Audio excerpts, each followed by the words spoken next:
right, and welcome to Fast Break Breakfast NBA Podcast.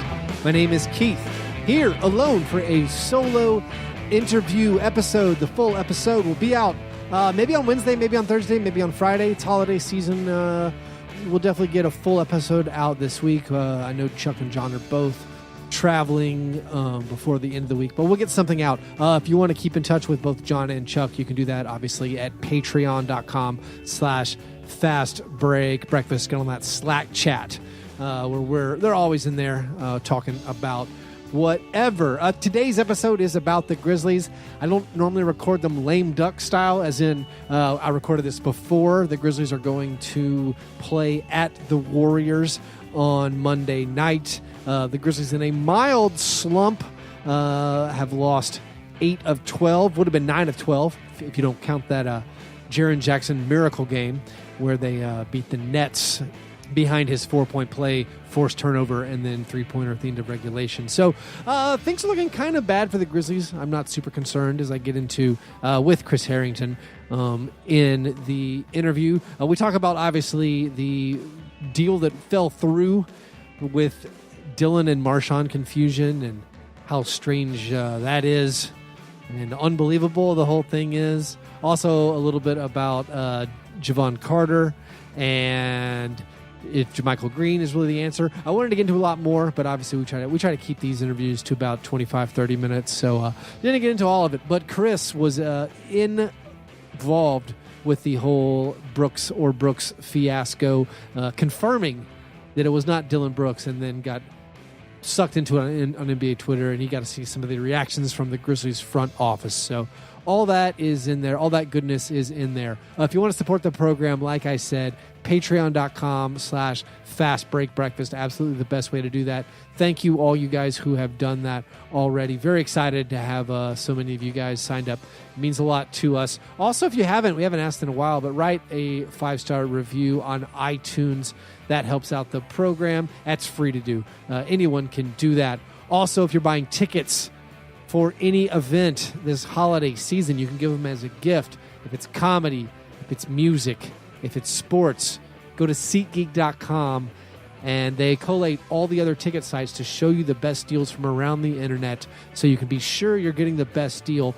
And when you make your purchase, if you use our code FASTBREAKBREAK, you get $20 off that purchase. So that's a great deal for you. It works out for supporting us. So SeatGeek.com, use our code FASTBREAKBREAK, and get the best deal on tickets. All right, let's talk some Grizzlies.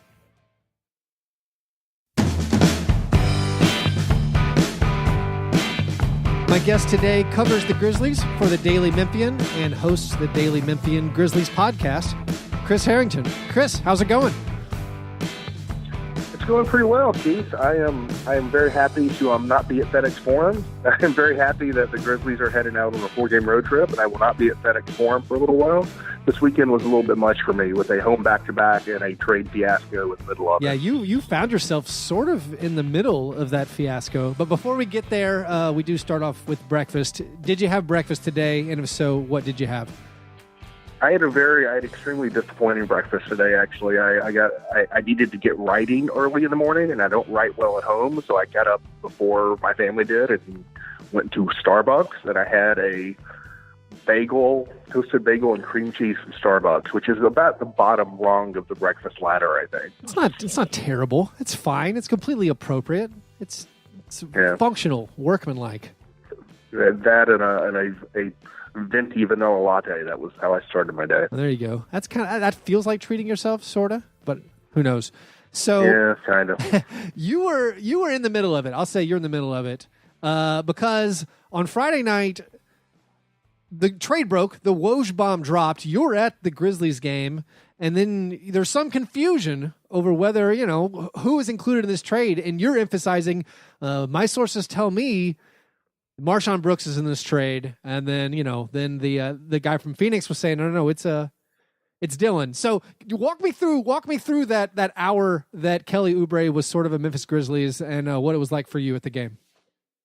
Well, it was I don't know, 4 or 5 minutes left to go in the fourth quarter, and I'm sitting courtside watching the game and taking notes because I think I'm going to be writing about the game.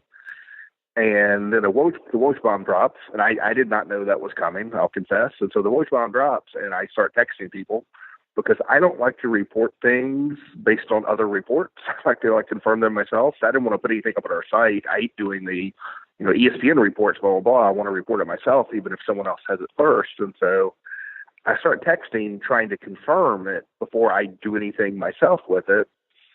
And I finally get a confirmation from a source with Grizzlies that confirms there's a trade, but says it's Marshawn, not Dylan. Contrary to the initial report. And so about the time I got that from someone at the Grizzlies, Adrian Wojnarowski apparently was hearing the same thing from the Grizzlies, and he sort of updated his report. And so he tweeted that it was Marshawn, not Dylan. Then I tweeted, two Grizzly sources at that point that told me it was Marshawn, not Dylan. And so at that point, I think, okay, we have a trade, and it's Marshawn, and the game was ending at that point, so I'm ready to go try to write about this trade that just happened. And then the reporter in Phoenix tweets out, no, it's Dylan. And so I ask again, and I hear it's Marshawn, and it's at that point it starts to dawn on people that, wait a minute, there's some confusion out there on this. And about shortly after that confusion became public, I got a text from a source that says the deal may not happen. And so this is all basically from the time the game ends to you're walking back to the coach's press conference. All this is going on. And so by the time I got back to the media room where J.B. Bickerstaff would normally address the media, and he did, but he was very delayed that night. By the time I got back there, someone else looked up at me and said, so are you feuding with this guy from Phoenix? And I had no idea what they were talking about. Ended up being that was because Mark Stein was instigating a little bit and put out a tweet, pitting me against this guy in Phoenix a little bit. But all it was, I'm a Memphis reporter, so I have Memphis contacts. I don't have contacts with the Wizards or the Suns. The guy in Phoenix, obviously, is located in Phoenix, and he has contacts with the Suns organization. He didn't have sources with the other teams. And so, the Grizzlies believed it was Marshawn Brooks, and so the Memphis reporting said that, and the Suns believed it was Dylan Brooks, and so the Suns reporting said that. And what really happened was the confusion. I think the teams realized the confusion because of the conflicting media reports. The problem was that it leaked before the teams had gotten together for their trade call. And so if it hadn't leaked during the games, because the Grizzlies and Wizards were both playing at the time, right? So the trade call was going to happen after the games were over. And so if they hadn't leaked to the media, the three teams would have gotten on a trade call that night and realized, oh, wait a minute, you think it's this and we think it's that, and then it would have not happened, and it would have been like a funny story on background, and it wouldn't have been a big circus, right? So that seems to be I guess what has become the approved story. I still find it unbelievable to a degree that they would have gotten to the point of being on a trade call and them being like, wait a minute, no, Marshawn, not Dylan. Well, I agree. I think this seems unconventional to me.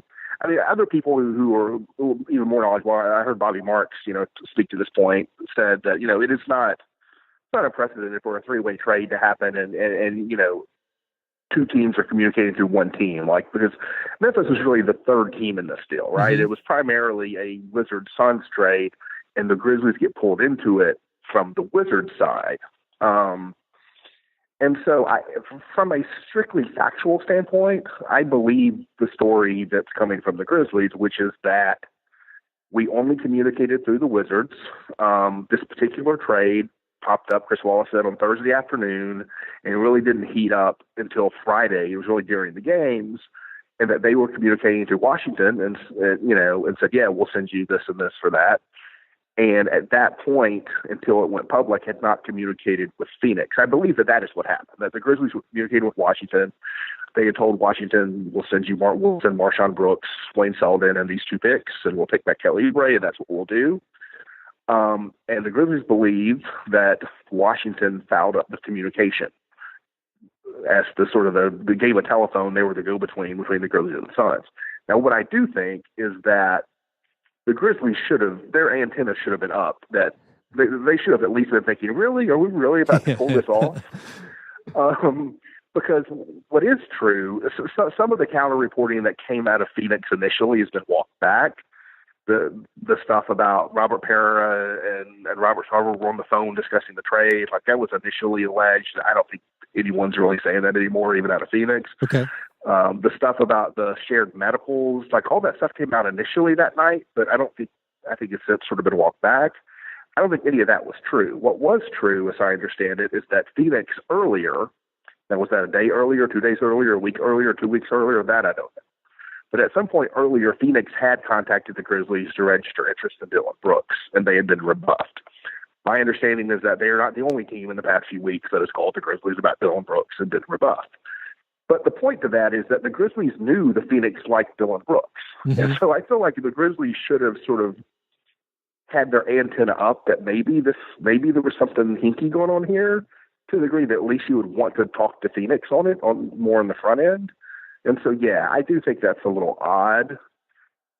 But, bad trades happen in the NBA, and teams do stupid stuff. And, like, the Suns do maybe more stupid stuff than anybody in the league, right?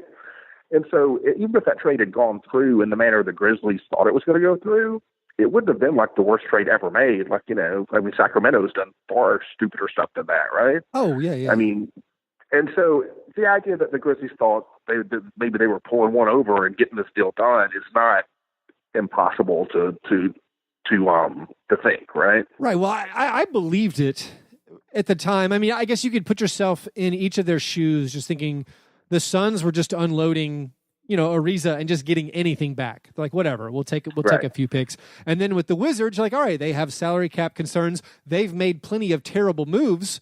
It also seemed to fit in.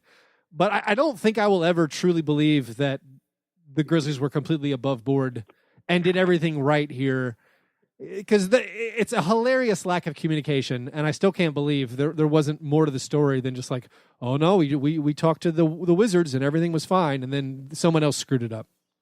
Well, I can tell you that even before Chris Wallace went public, there was a lot of anger from a lot of people on the Grizzlies side, and it was all directed towards the Washington Wizards.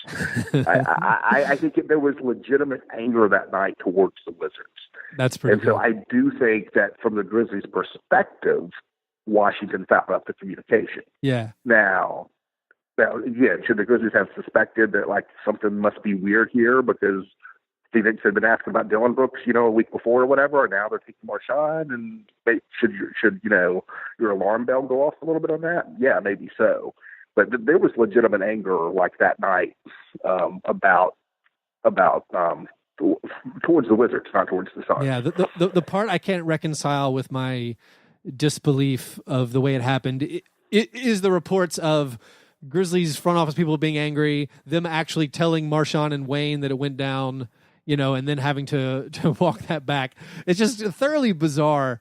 When that first Woj bomb went off and you're sitting down there with other media, was your thought was just, I need to find out what's happening? Or, like, did you have an initial reaction to the trade? As a fan sitting at home, when it said Dylan Brooks is traded for Kelly Oubre, my reaction was, okay, that seems fine. Like, I wasn't upset about it. Yeah. I was like, that seems pretty cool. I mean, if you go and look at my Twitter feed from that night, like when it's first reported, like, I'm silent on it because I'm trying to confirm it myself. Uh-huh. And when I didn't get an immediate confirmation, like, I felt like I couldn't just sit silently while this news was happening, so I sort of speculated a little bit. And I speculated based initially on the trade as it was reported, which was with Dylan Brooks. Well, it was actually an initial report that didn't mention any Grizzlies at all. It just said two bench players. Yeah, two role players. Yeah. And so I was trying to figure out who that was, and my initial guess was it was going to be Wayne Selden, Ivan Rabb, and a couple draft picks. Mm-hmm. And then when it was reported, it was Wayne Selden, Dylan Brooks, and a couple draft picks. And I registered and I tweeted surprised at that because the Grizzlies, are high on Dylan Brooks. They invested a lot in him over the summer in terms of from a marketing standpoint. They're proud of themselves for finding him in the late second round.